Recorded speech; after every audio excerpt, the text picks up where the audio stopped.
grade 11 chemistry. We're going to do energy and bonding. So let's suppose that a bond forms between two atoms. So we know that we have a positive and a negative, positive and a negative. So the positives, they are protons, and the negatives are the electrons. Okay, so now what happens when a bond forms is that we have the first case whereby this is going to be the bond. But now, if you remember, opposite attract and the same signs would repulse. So here you're going to get a repulsion force.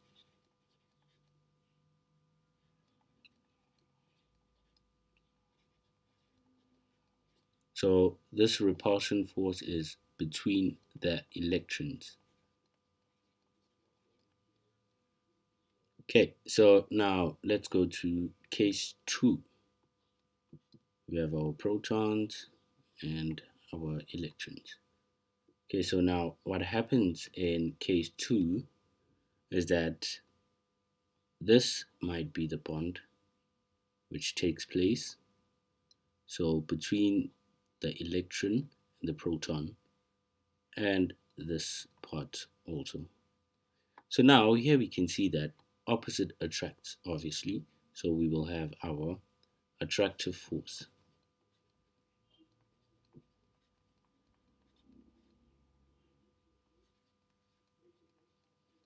And this happens between the protons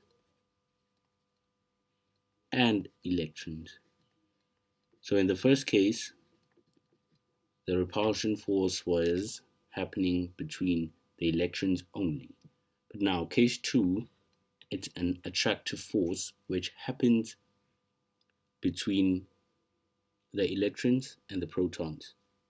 So we have case 3, and in case 3, we still have our positive and our negative. So now, as you can see in case 1, the electrons, we had the electrons playing their part. In case 2, we had both the protons and the electrons playing their part. Now, you may have this type of bond also, whereby it's the protons only. And since they have the same signs, we will experience a repulsion force. And this happens between the protons. Okay, now we're going to go over to factors that affect bond length.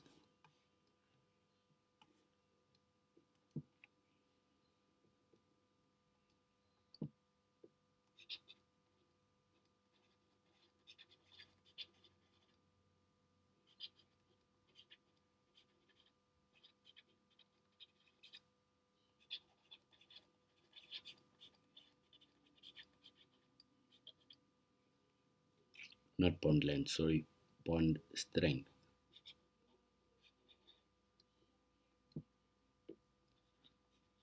After this, we will look at the bond length. Okay, so the first case that affects the bond strength would be the bond length.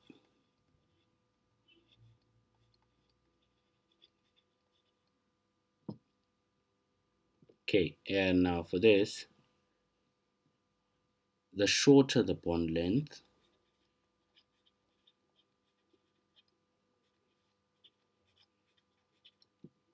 the stronger the bond.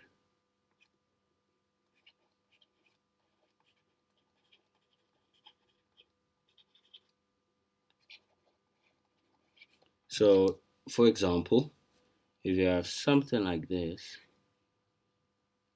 so let's say this is a distance of 10 meters, and you also have something like that, But now this one is 5 meters. So now these two would have a much stronger bond compared to the 10 meters.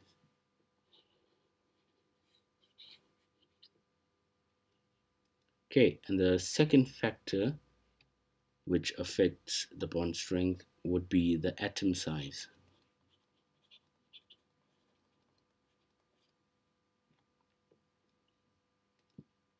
And here we notice that the smaller the atom,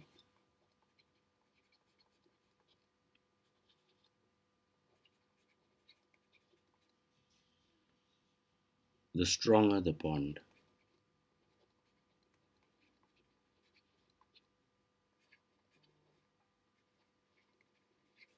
Okay, so now if you have this type of situation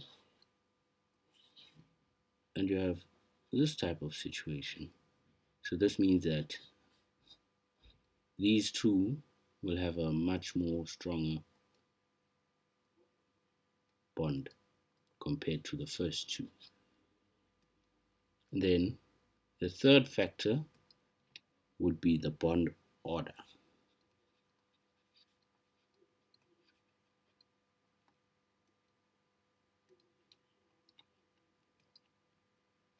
So now it says the more bonds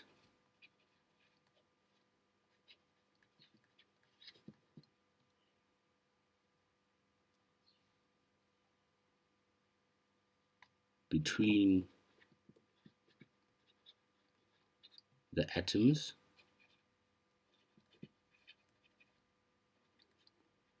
the stronger the bond.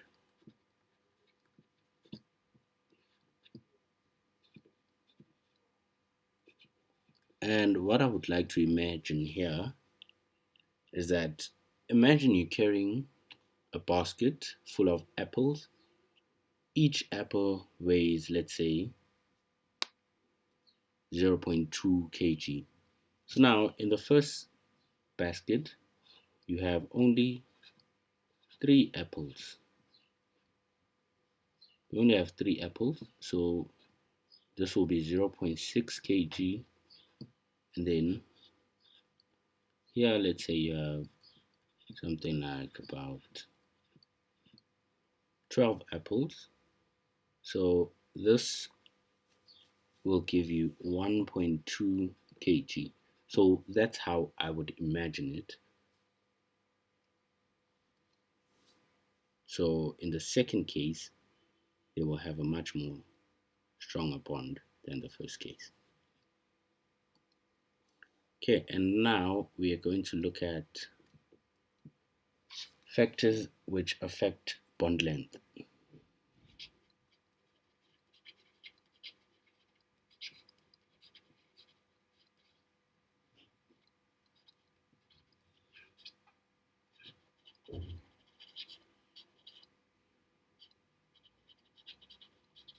Okay, so the first factor would be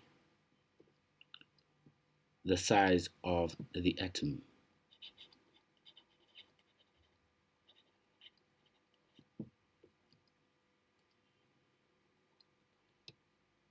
And the smaller the atom,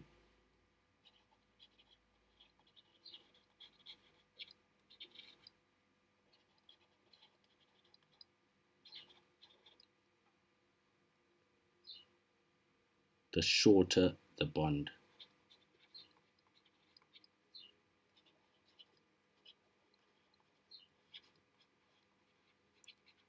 Okay, so as we have seen in the previous case, that if the atom has a smaller size, then it will have a stronger bond.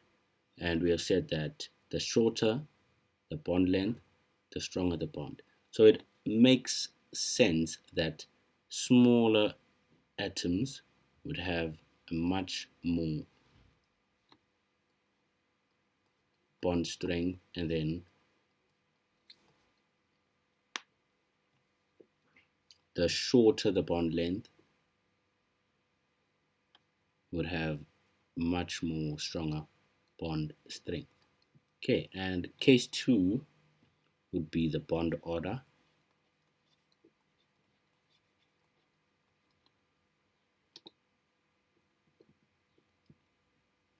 Okay, now with the bond order, we say that the more bonds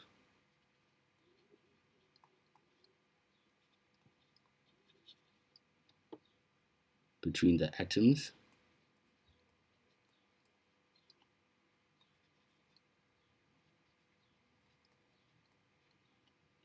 the, the stronger, the shorter the bond length.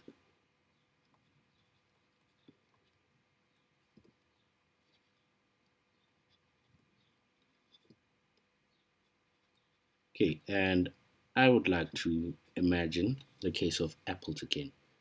So let's suppose you have the basket again, which is, let's say, something like 60 centimeters, and you have the same basket, 60 centimeters. Okay, and you imagine that you have three apples, and this side you have, let's say, six apples. So the bond length between each apple would be much more smaller than the bond length in the first basket. Okay, and then now we can go to the graph. So this is your typical situation that you would find.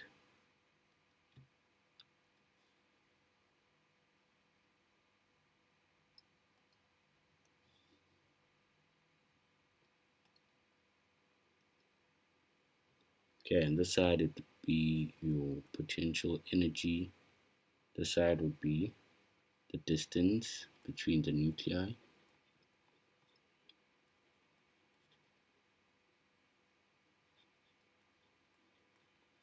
Which is mostly measured in picometers. Okay, and then you get something like this. Let me find another color. You get something like this.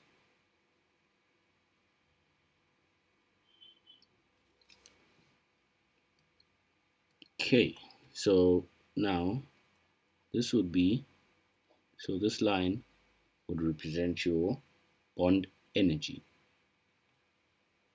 So we'll say BE to show that it represents your bond energy. And then from here to this point, it represents your bond length. So here, case 1, we have that the atoms are moving closer to each other.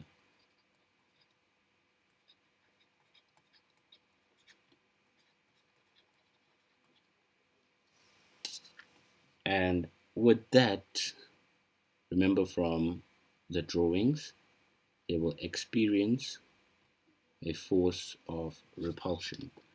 So as they're moving together, this will equal a repulsion force.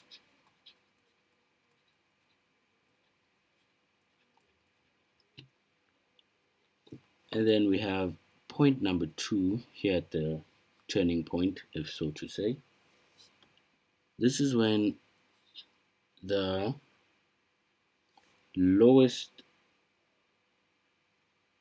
most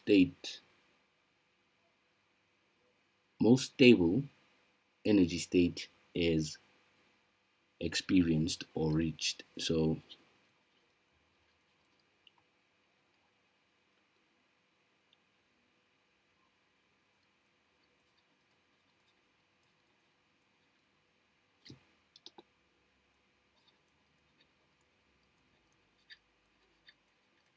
here you have your most stable energy state. and that's when the bonds form. Okay, and point number 3 would be somewhere along here, whereby the repulsion and attraction force are sort of fighting. So the attraction and repulsion force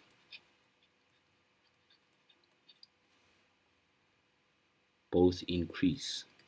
So it's like they're fighting now, they're both increasing. But now the attraction force will win the fight. So this will result in the attraction force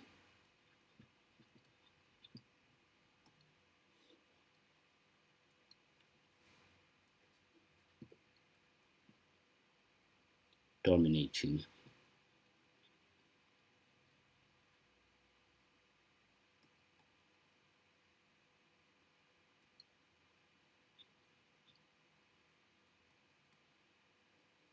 Okay, and thereafter, okay, I will write it there on top, point number 4, since I don't have space. So now, at point number 4, somewhere along here, the bonds are infinitely separated.